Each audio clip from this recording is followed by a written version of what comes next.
Así que si usted está pasando por un momento difícil con su documentación en algún país del mundo, pues hagamos lo que hizo este misionero. Mire que dice que oró y ayunó por 3 días. Luego Dios puso en su camino a la abogada, quien sería quien le llevaría directamente hasta la oficina de la viceministra. Y yo creo que todos sabemos lo que cuesta una cita con una persona de esas. No tanto hablando económicamente, sino de tiempo. ¿Cuánto tiempo puede tardar uno en entrevistarse con una persona de estas? Y pues mire que ella le dice que usted ha venido a predicar el evangelio a mi país y eso es más que suficiente para que usted tenga inmediatamente la residencia. Qué maravilloso es ver Dios cómo se encarga de su proyecto, es de ver Dios cómo abre puertas que nadie puede cerrar, es de ver cómo Dios va en el asunto, ¿no? En el camino. Él va adelante, adelante nuestro siempre. Lo importante es que nosotros tengamos la capacidad de creer. Y para creer tenemos que ser conscientes de que las cosas con Dios toman tiempo. ¿A qué se enfrenta un misionero? En esta oportunidad, en la que se enfrenta un misionero, vamos a leer la historia de cómo llegó el Evangelio al país de Honduras. Recuerde que estamos tomando estas historias de un libro publicado por la Iglesia Pentecostal Unida de Colombia que titula Hasta lo último de la tierra, porque es el propósito que tiene la Iglesia con el Evangelio, que se expanda y que llegue hasta los lugares más apartados de este planeta. Así que pues iniciamos la lectura que dice que en el año 1993, cuando el hermano Reinel Galvis, que era el presidente de la época en la iglesia colombiana, junto al hermano Álvaro Torres y Otavio Valencia y Abelardo Galvis, miembros del consistorio de ancianos, hicieron un viaje por algunos países de Centroamérica. Este viaje incluyó una visita a Honduras, pues ellos consideraban la probabilidad de establecer una misión en Honduras. El consistorio empezó la búsqueda del hombre para llevar el evangelio del nombre a dicho país, y el escogido para esta misión fue el hermano Elvis Gutiérrez. El hermano Elvis Gutiérrez conoció el evangelio gracias a una jovencita, Farides Ladrón de Guevara, quien con el tiempo se convertiría en su esposa. Mucho antes de contraer matrimonio con Farides, sintió el llamado de Dios para servirle en un sueño. En el sueño veía una multitud de personas como zombies que contaminaban a otras con solo tocarlas o hablarles. Elvis, perseguido también por los zombies, corrió a la escuela donde él era maestro para protegerse. Mientras corría, le cayó un paracaídas en su mano con un papel que le decía cuál era la respuesta que debía dar para no ser contaminado. Cuando llegó al colegio, les dijo a sus estudiantes que debían decir para no ser contaminados. Elvis sintió que Dios lo estaba llamando, pero necesitaba saber qué pensaba su futura esposa acerca del servicio. O sea que no le fue solamente suficiente el sueño que él tuvo, sino que en su humanidad, el hermano Elvis también sentía como la aprobación de parte de Dios a través de terceros o a través de otras personas. Y aquí hay unas preguntas que él le hizo a esta jovencita y le dice, ¿estás dispuesta a servir a Dios? Servir a Dios era un gran privilegio, respondió la chica sin vacilar. No satisfecho con la respuesta, Elvis fue más allá. ¿Estás dispuesta a ir donde Dios nos envíe? Y la respuesta de Farides fue igual o más contundente. A donde Dios quisiera, yo iré. Farideh y Elvis se casaron y aunque se respiraba un ambiente tranquilo porque el sentir de su esposa se había alineado con el de él quería estar aún más seguro de los planes de Dios para él. Gutiérrez dice que recuerda, dice, cuando me casé, le dije al Señor en oración que me confirmara el llamado a través de mi esposa. Después de que nos casamos, como a los 15 días tal vez, estábamos durmiendo y como a eso de las 2 o 3 de la mañana, ella se despertó muy asustada y se incorporó. Y le pregunté, ¿qué le pasa? Y me dijo que había tenido una pesadilla. Entonces yo le dije, cuénteme. Me dijo que no porque había sido muy feo lo que soñó. A mí se me vino entonces enseguida el sueño que yo había tenido antes. Y le dije, cuénteme. Es necesario, yo quiero saber.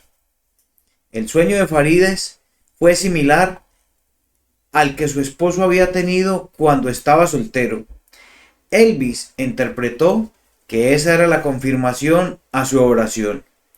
En diciembre de 1983, Elvis fue escogido para ser enviado como misionero nacional a Corozal, Sucre.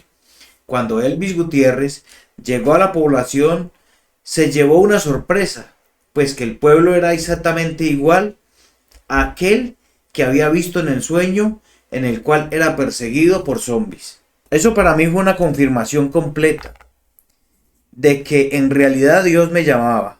Y desde entonces yo nunca he dudado de que el Señor me llamó, sin dudar en ningún momento del llamado. Pero fue años más tarde, mientras pastoreaba en San Andrés Islas, que Gutiérrez tuvo un segundo llamado. Una mañana mientras observaba el mar de los 7 colores, Elvis venía de dejar a sus hijos en el colegio. Entonces se sentó a contemplar el mar desde la ventana de su casa. Los colores del océano de ese pedazo del Caribe cautivaba, no importa cuántas veces se le mirara. El 5 de octubre de 1995, Elvis Gutiérrez, de 37 años, y su esposa Farideh y sus 3 hijos, Elvis de 11 años, Aliana de 9 y Jorge de 6, llegaron a Honduras. El corazón de Farideh se estremecía por el privilegio, pero también ante el gran compromiso que Dios les había encomendado.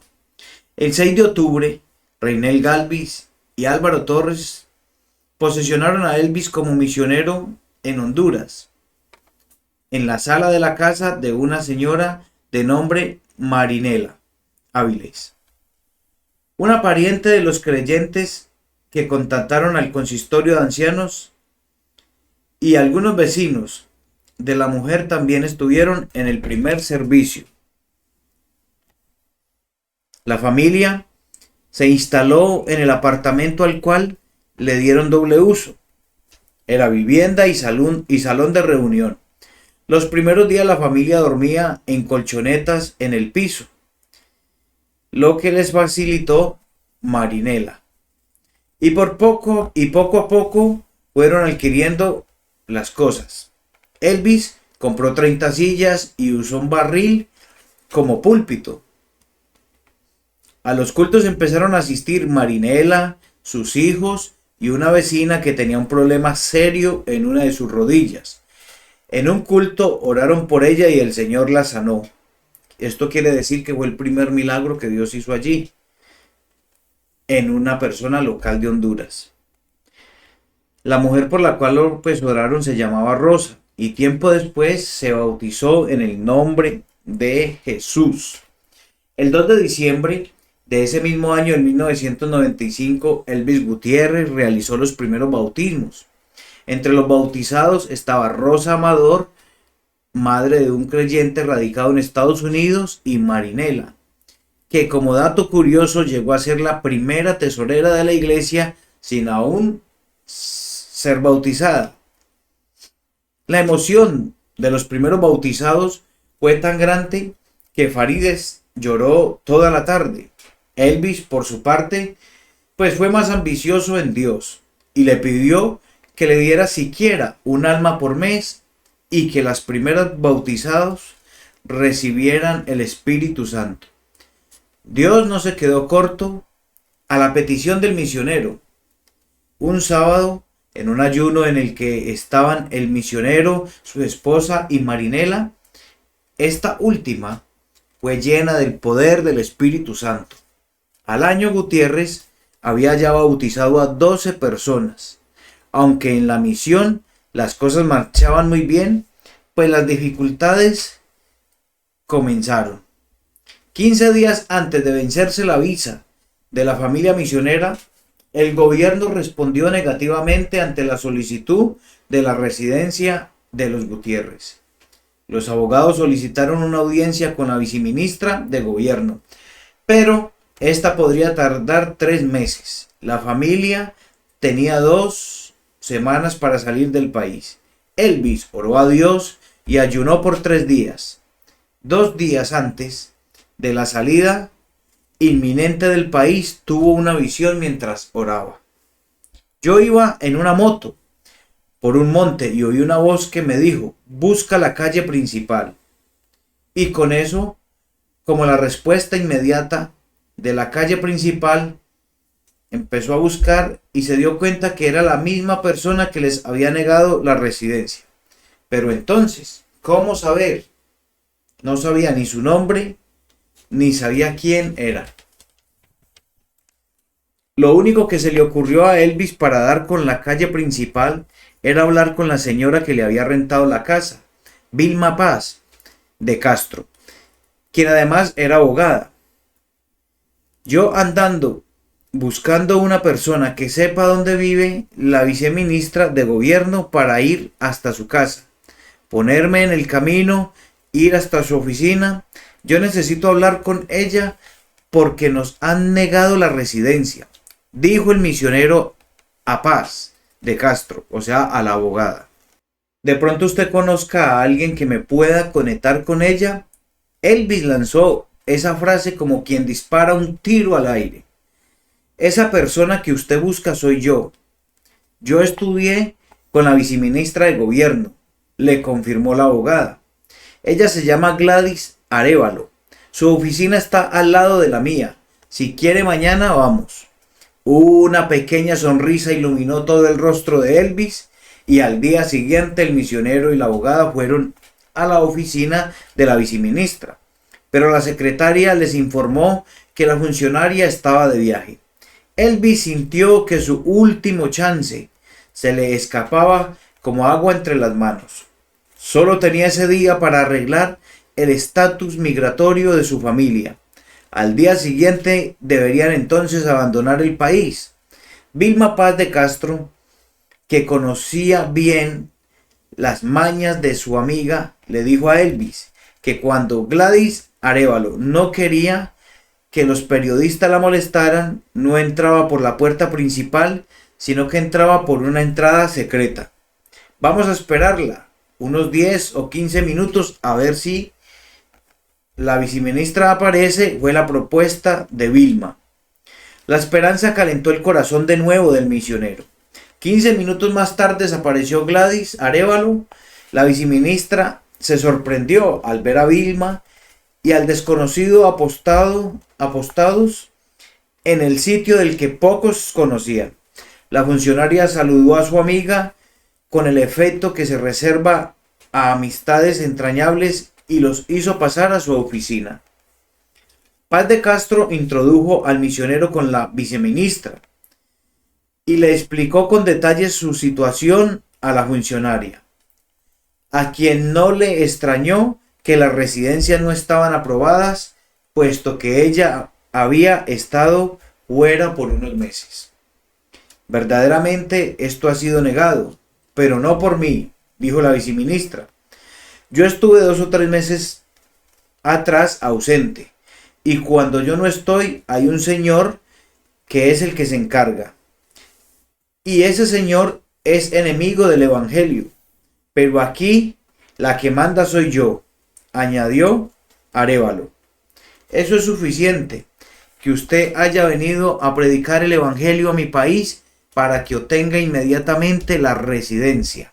Elvis respiró aliviado tras varios días de incertidumbre. O sea que aquí vemos un milagro no pequeño de parte de Dios. Y bueno, yo he querido compartir estas historias de a lo que se enfrentan los hombres que deciden dedicar sus vidas a Dios. Porque esto es un reflejo de que no van solos. Porque al fin y al cabo, pues esta obra no es de nosotros los hombres.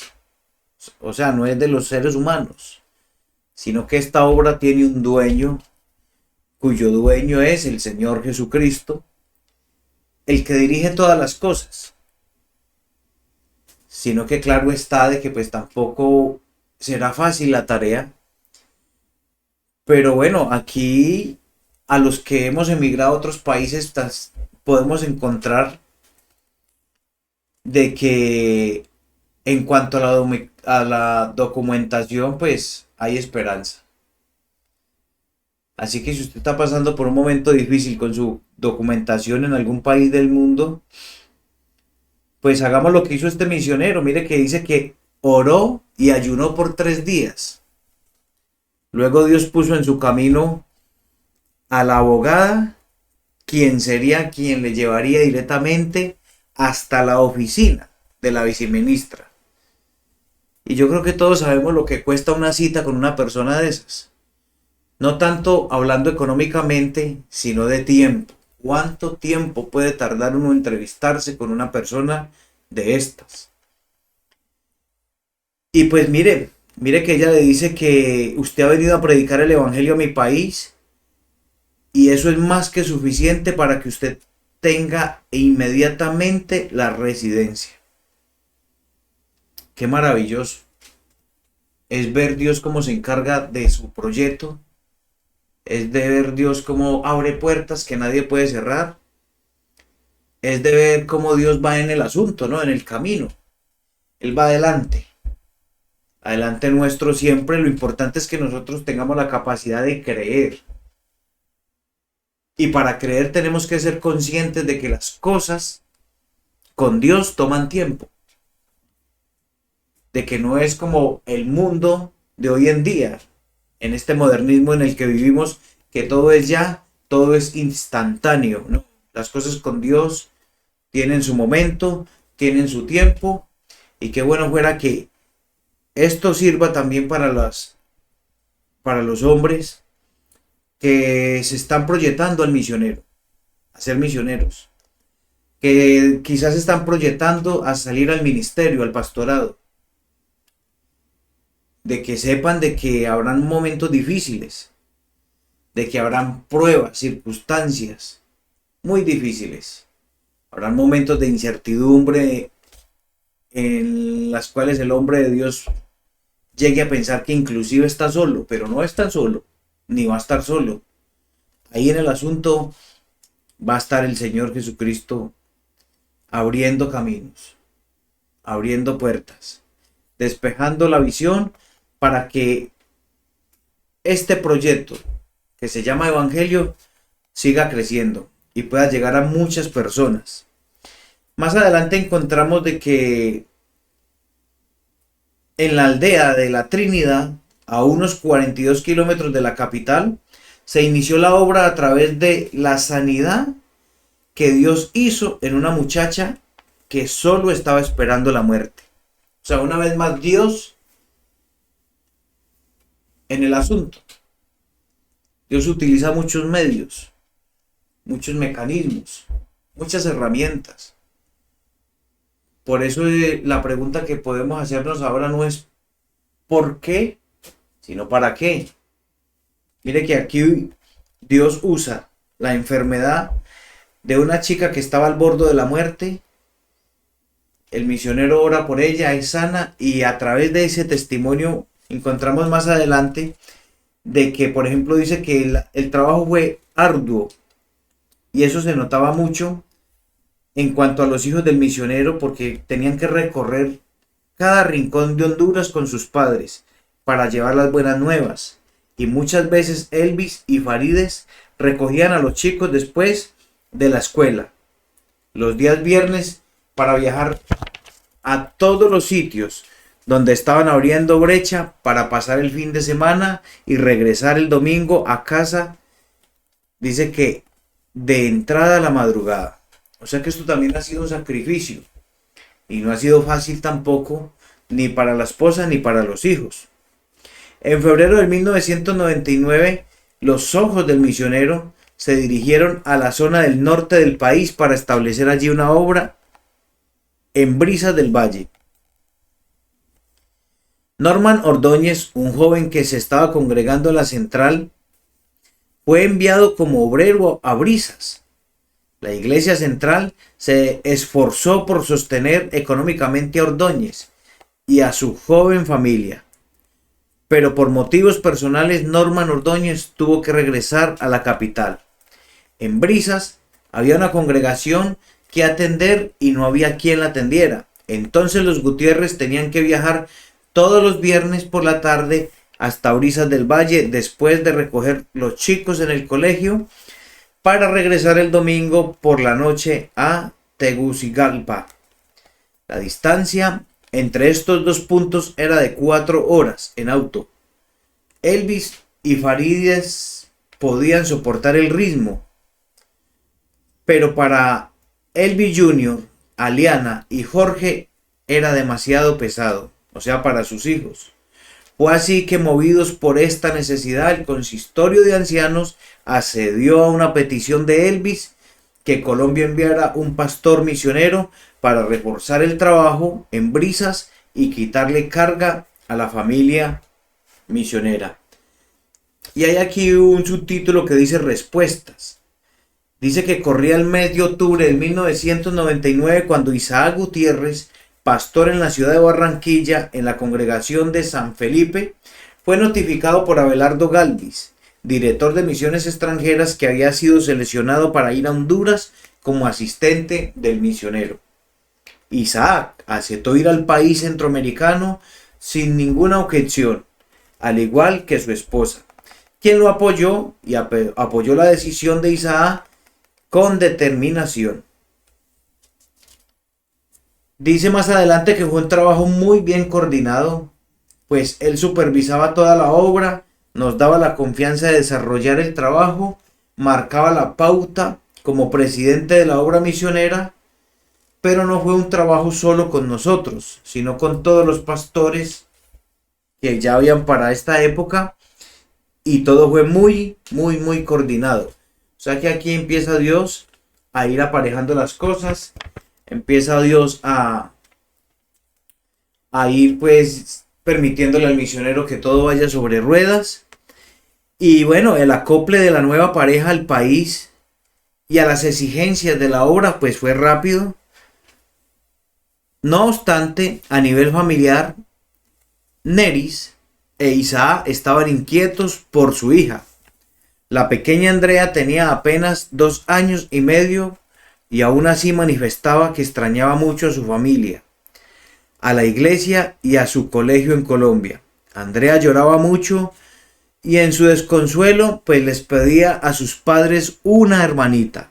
Los Gutiérrez no sabían qué responderle a su hija, pues justo unos meses antes de salir para Honduras, un ginecólogo le había advertido a Neris que no podría tener más hijos y que solo un milagro le permitiría quedar en embarazo nuevamente. Acerca de ese episodio, los Gutiérrez comentaron lo siguiente: Andrea quería una hermanita, entonces nos arrodillamos los 3 a pedirle al Señor, oramos como familia y el Señor hizo la obra. 9 meses después de aquella oración nació Nicole, un nombre con el que un significado muy especial, el cual Isaac y Neris conocían de antemano: victoria del pueblo. 3 meses después de la llegada de la bebé, la salud de Neris empezó a presentar quebrantos. y en un periodo de 2 años estuvo hospitalizada en muchas ocasiones y entró 5 veces al quirófano por diferentes causas. Neris recuerda que fueron momentos muy difíciles. Como familia estábamos solos, con el apoyo solo del misionero que todo el tiempo estuvo con nosotros, y gracias al Señor porque siempre Dios estuvo allí también. Contamos también con la iglesia en Colombia. Fueron experiencias que Dios nos permitió vivir para ganar a otros. Tenía la oportunidad de hablar y de testificar a otros enfermos que estaban cerca de mí, y podía yo contarles entonces la clase de Dios que teníamos. Recuerde que Neris, la que habla en esta parte, es la esposa del pastor que con la iglesia en Colombia envió a apoyar al misionero allí en Honduras. Pero bueno, no solamente el cuerpo de Neris sufrió, también el de Farides, la esposa del misionero, quien se fracturó los 2 brazos y tuvo que ser operada e implantarle en platinas para ayudar en la rehabilitación de sus huesos. Las esposas de los 2 ministros, que tenían el mayor peso de la obra en sus hombros, atravesaban problemas de salud al mismo tiempo. Tanto la esposa del misionero como la esposa del pastor que fue a apoyarle. Y Isaac recuerda que cuando llamó a Colombia para comentarle a la hermana de Neris que estaba hospitalizada por 5ª vez, su cuñada le hizo la siguiente pregunta: ¿y por qué a ella y a ti no te pasa nada? En cuanto a eso, ¿por qué? Isaac entendió ese proceso de la siguiente manera: sí, creo que Dios permitió que tanto Neris como la hermana Farides pasaran por momentos duros en su salud. Fue una manera en la que Dios fue formando a los que hoy están sirviendo, a enseñarles que Dios se les sirve con todo y sobre todo. Sirvió para que se formara el carácter de los que están sirviendo en el país, ellos y de sus esposas, de enfrentar momentos duros, momentos difíciles en Honduras. Creo que fue una manera de Dios trabajar en el país a raíz de la salud de estas 2 mujeres, que les tocó a ellas llevar en sus cuerpos las marcas. Entonces lo que da a entender aquí el pastor Isaac es que le manifiesta a su cuñada que Dios permitió de que las 2 mujeres se enfermaran al mismo tiempo y tuvieran circunstancias diferentes y dolorosas, era para dar una enseñanza al pastorado nuevo que estaba iniciando allí, para darle una enseñanza a las esposas de los pastores nuevos que estaban iniciando allí, o sea, como quien dice, a los pastores hondureños, a los nativos como tal, y cómo enseñarle el misionero y el pastor colombiano a estos nuevos pastores hondureños de confiar en Dios. Pues se enseña a través del ejemplo, porque recuerde de que las muchas palabras se las lleva el viento. Recuerde que las palabras también convencen, pero el ejemplo es el que arrastra. Entonces, para Isaac Gutiérrez, los momentos de más gozo en su paso por la misión hondureña estaban ligados al proceso de conversión de las personas al verdadero evangelio, como el de una joven que llegó a la iglesia y no a buscar a Jesús precisamente, sino a una creyente con la intención de agredirla, con la intención de hacerle daño. Y ese domingo por la mañana la solicitada no había ido al culto. Sin embargo, eso no bastó para que la mujer dejara su furia. En la entrada del templo, algunas personas trataron de calmarla, pero no funcionó. Entonces llamaron a Neris para que tomara el control de la situación.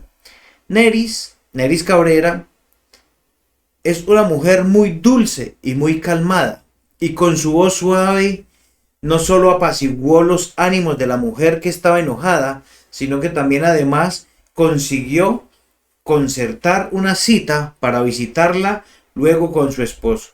Con los días, aquella mujer que había ido a la iglesia para descargar su ira contra alguien, le entregó su vida al Señor Jesucristo. Luego lo haría su esposo, su hijo y gran parte de toda su familia.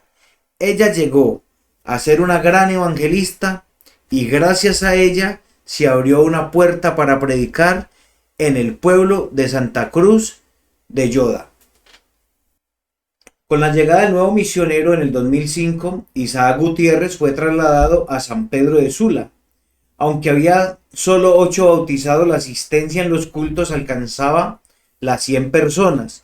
Como pastor de San Pedro, Isaac también debía atender a Brisas del Valle, obra en la que se congregaban unas 20 personas. Los Gutiérrez trabajaron en el sector durante 10 meses.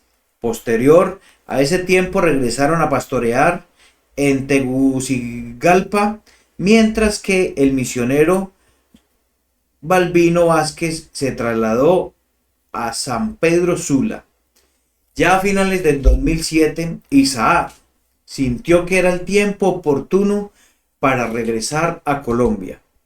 Otro pastor colombiano tomaría su lugar.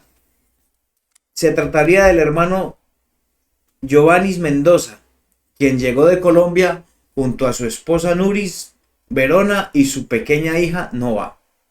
Isaac Gutiérrez recuerda que el recibimiento de Mendoza en Tegucigalpa el 25 de mayo del 2008 no fue el ideal por una circunstancia penosa. Y dice de la siguiente manera, dice: de los momentos dolorosos de la obra fue ese. Unos días antes de venirme, uno de los pastores que había salido a la obra en Sabana Grande fue arrollado por un carro y murió. Así que el día que llegó Joanis, lo recibimos con el cuerpo del pastor en el templo. Lo recibimos en el aeropuerto y pasamos enseguida a hacer la ceremonia fúnebre. Era hondureño, era nativo, se llamaba Efrén Oliva. Había salido de la central y lo habíamos promovido a la obra. Tenía tan solo 29 años. Quiere decir que a Giovanni Mendoza, la bienvenida que le dio las misiones en Honduras fue en pleno velorio, en pleno sepelio del hermano Efrén Oliva, quien había muerto en un accidente por un carro que lo había arrollado. Hasta aquí la primera parte de la historia de Honduras, que es muy extensa, pero es muy interesante. En lo personal me parece muy interesante saber, mirar los altibajos que tienen los hombres de Dios junto con sus familias, los primeros cristianos, las primeras congregaciones. Y es interesante porque aquí nos damos cuenta de que quizás a veces nosotros no hemos vivido nada de estas cosas en la vida cristiana. Y aún así, pues, aún así nos quejamos también. Pero qué bueno fuera que no tengamos que vivir procesos tan difíciles y tan dolorosos como estos, para que pues afirmemos nuestra fe, para que busquemos un poco más de la presencia de Dios cada día y para que nos enamoremos más de esto que es el Evangelio, de esto que es el camino hacia la salvación y la vida eterna. Y por qué no, también nos enamoremos de lo que es la predicación de la palabra y que lo compartamos con las personas del entorno, con los que nos rodean. A lo mejor allí afuera haya una persona desesperada, angustiada, afligida, quizás con deseos de inclusive quitarse la vida. Y una palabra que usted tenga de ánimo, de aliento, un Dios te bendiga, un Dios te quiere salvar, un Dios te ama y te quiere rescatar, quizás pueda salvar la vida de alguien. Y no solo la vida en la parte humana, sino la vida eterna también. Recuerden que en las abreviaturas también habla Dios.